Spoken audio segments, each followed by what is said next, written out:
បាទសួស្តីថ្ងៃនេះថ្ងៃទី27ខែវិច្ឆិកាឆ្នាំ2025បាទខ្ញុំមានផលិតផលថ្មីមកទៀតហើយនេះផលិតផលអញ្ចឹងបងប្អូនណាទាយត្រូវខ្ញុំ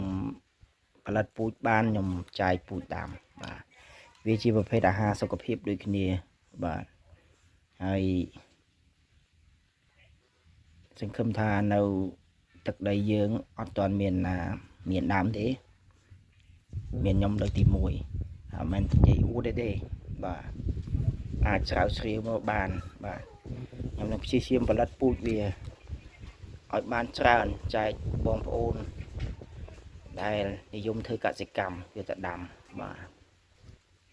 បងប្អូនណាទាយត្រូវខ្ញុំយក10នាក់បាទខ្ញុំយក10នាក់ខ្ញុំផលិតពូជបានយ៉ាងយូរបំផុតដល់ខែឧស្សាហ៍វិញខ្ញុំផលិតពូជបានហើយខ្ញុំចែកជូនយកធ្វើពូជដាំបាទ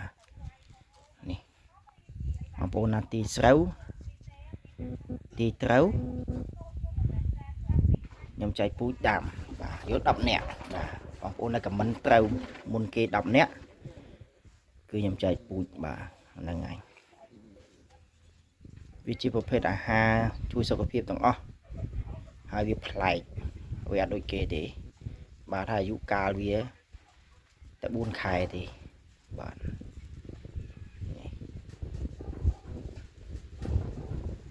នៅស្រុកយើងអត់មានទេខ្ញុំដឹងថានៅស្រុកយើងអត់មានទេមានតែផ្ទះខ្ញុំទេ